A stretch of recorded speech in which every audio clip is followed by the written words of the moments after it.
The late afternoon sun cast a golden hue across the wide, open fields, but the heat lingered like a stubborn shadow.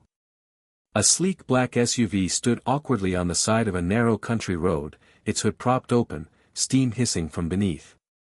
Emma Langford stepped out, brushing her perfectly ironed blouse as she stared helplessly at the mess before her. No cell signal. No clue what was wrong. No one in sight. She looked absurdly out of place, high heels sinking into the gravel, manicured nails tapping her phone screen in frustration. Her father had warned her rural trips would be unpredictable, but she hadn't expected this. Just great, she muttered, tossing her phone onto the passenger seat. Why didn't I just listen to Siri and stay on the highway? A creaking sound pulled her attention.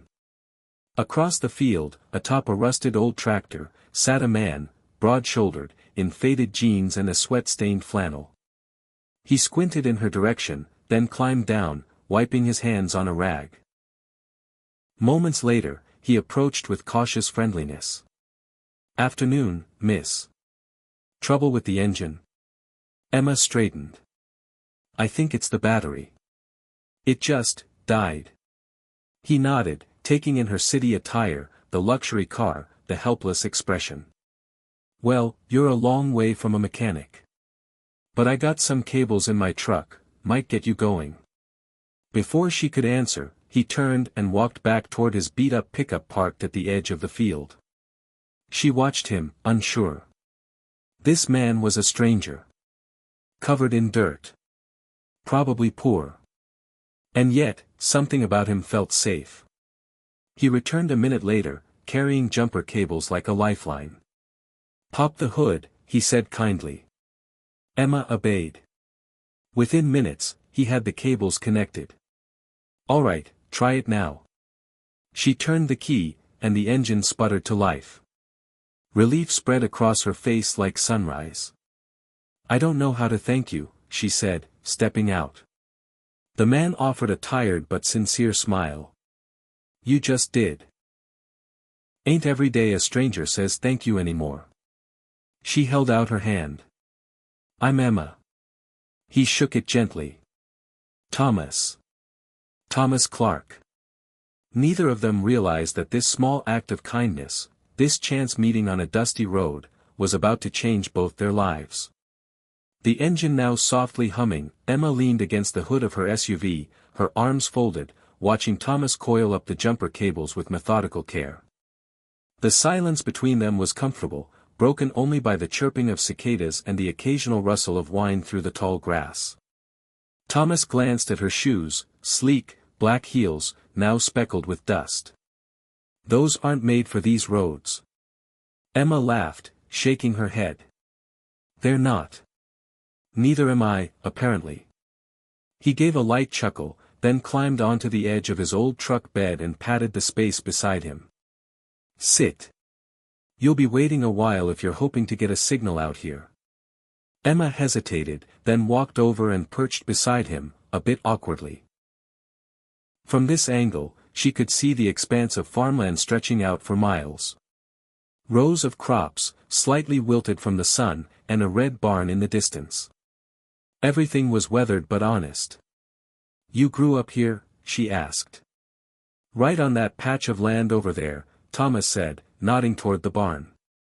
"Families had it for 3 generations. Just me left now, trying to hold on to it." She bit her lip. "That must be hard." "It is," he admitted. "Especially now. Crops haven't been great. Prices even worse. And the company that bought half the valley? They're pushing the rest of us out." Her eyebrows pinched. "What company?" He sighed. "Langford Development. Some big-shot CEO in the city. Doesn't care much for folks like me." Emma froze. The name hit her like a thunderclap. Langford. That was her father's company. A knot formed in her stomach. "Langford Development?" she asked slowly, carefully. He nodded. "They want to turn all this into a golf resort or some luxury retreat. Call it progress." Emma turned her gaze away, her throat dry. That's awful. Thomas shrugged. City folks don't usually see the roots they're pulling up. There was a long pause. Finally, Emma whispered, I'm Emma Langford. Thomas looked at her, blinking. His expression didn't change, but something flickered in his eyes. She braced herself, expecting him to pull away. But instead, he just looked at her with the same calm, kind eyes. Well, he said, his voice gentle, I guess fate's got a strange sense of humor. The sun had begun to dip lower in the sky, casting an amber glow over the field. Emma sat in silence on the edge of the truck bed, suddenly feeling small, like a child who had just learned something too big for her heart to hold. Thomas didn't speak right away. He looked out over the land, his land, hands resting on his knees, calloused and worn from years of hard work. The quiet between them was thick, heavy with realization. I didn't know, Emma finally said, her voice barely above a whisper. I had no idea what my father's company was doing. He never mentioned people. Just numbers. Projects. Profits. Thomas gave a quiet nod, not out of agreement, but acknowledgement. That's the way it usually goes. Emma's voice cracked as she continued, all this time, I've lived in his world. High-rises, dinners with investors, planning documents. I never saw what it meant out here. What it cost. She paused. Until now. Thomas reached into the back of his truck, grabbed a bottle of water, and handed it to her. It's easy not to see something when you're not looking, he said, not unkindly. But once you do, it sticks. She took the bottle, her fingers brushing against his. Why did you help me? After everything? Her eyes met his, searching for logic in the act of kindness he'd shown. Thomas gave a tired smile. You were stuck. And I had the tools to help. Doesn't matter who you are or who your father is. I wasn't raised to walk past someone in need. Emma's throat tightened. That kind of decency, it was rare. And it hit her hard. I don't know how to fix this, she admitted, eyes glistening. But I want to try. Thomas nodded slowly. Trying's a good place to start. They sat in silence again, watching the wind dance through the wheat fields. The distant hum of a tractor echoed faintly across the land, a reminder of the life Thomas was still fighting to preserve. Emma wiped her eyes and stood. I should go. But, thank you. He tipped his cap slightly. Take care, Miss Langford. As she got back into her car, the guilt still weighed heavy, but so did something else, a flicker of responsibility. A flicker of purpose. And behind her, a humble farmer returned to his field, never knowing that his quiet act of kindness had just planted a seed in someone's soul. Back in her high-rise apartment overlooking the city skyline, Emma stood by the window, arms crossed, the light of the setting sun reflecting off the glass but not warming her heart. The encounter with Thomas had been days ago, but his words echoed in her mind louder than the traffic below.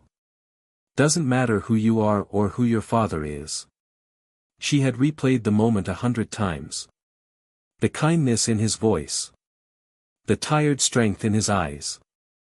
The deep pain of someone trying to hold on to something everyone else had already given up on.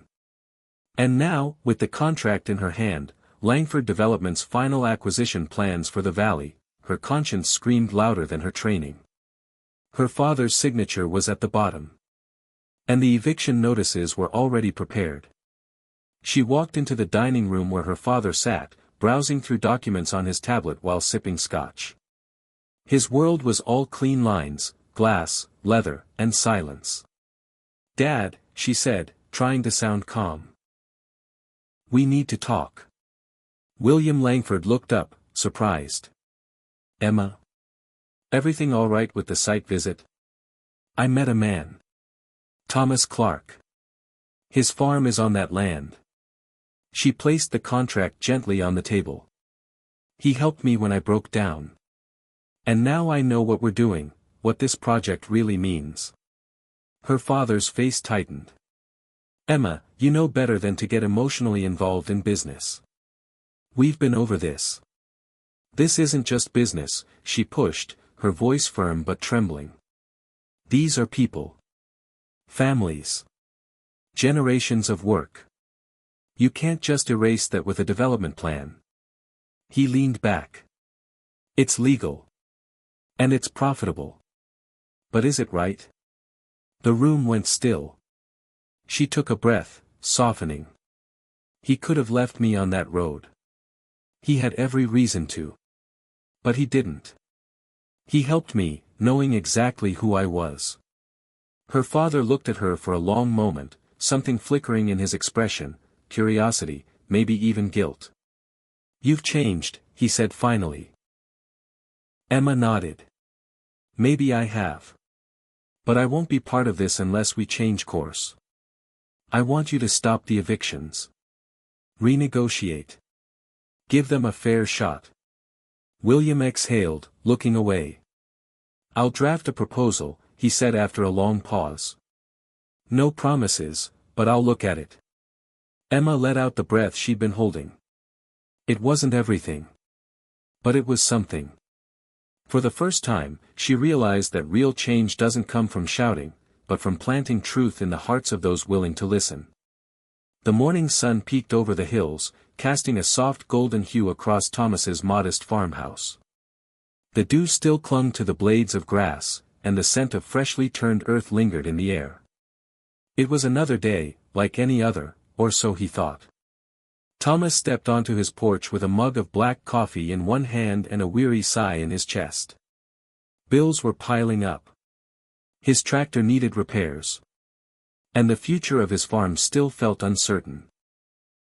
He reached down to grab the mail from the rusted box at the end of his drive, flipping through the usual stack of flyers and notices. Then he saw it. A cream-colored envelope, thicker than the rest. His name handwritten on the front. Thomas Clark, it read. No return address. Just a simple Langford Development logo embossed in the corner. His hands trembled slightly as he tore it open and unfolded the letter inside. Dear Mr. Clark. After a thorough review of recent land acquisition efforts and in response to newly raised concerns, Langford Development is immediately ceasing all pending evictions within the Valley area. All property owners, including yourself, will be contacted to renegotiate fair ownership and lease terms, honoring your legacy and ensuring your future on this land. On behalf of Langford Development, I sincerely apologize for the distress and disruption caused by our earlier plans. With gratitude. Emma Langford. Beneath the signature was a small handwritten note. P. S. If your truck ever breaks down in the city, I owe you a jump. Thomas stared at the letter for a long time, blinking back the sting in his eyes. He slowly sank into the wooden rocking chair on his porch, holding the letter like it was something sacred. He thought back to that random afternoon on the dusty road, the city girl with the dead battery and polished shoes. He never imagined she'd be the daughter of the man threatening his land. And even more impossible, he never expected she'd be the one to save it. The weight that had pressed on his chest for months lifted, if only slightly. Not because all his problems had vanished, but because someone had listened. Someone had cared. Someone he'd helped, without expecting a thing in return. That afternoon, Thomas drove his tractor out into the field with a little more energy in his step and a little more peace in his heart. The sky felt wider. The soil a bit richer. Far away, in a glass office tower, Emma sat at her desk, pen in hand, sketching out ideas for more ethical development, real partnerships with rural communities, not just takeovers. Because kindness doesn't end at the moment it's given. It grows. It roots itself in hearts. And if nurtured, it can change the course of lives. All it takes is one act, one man who didn't look away, and one woman who finally saw.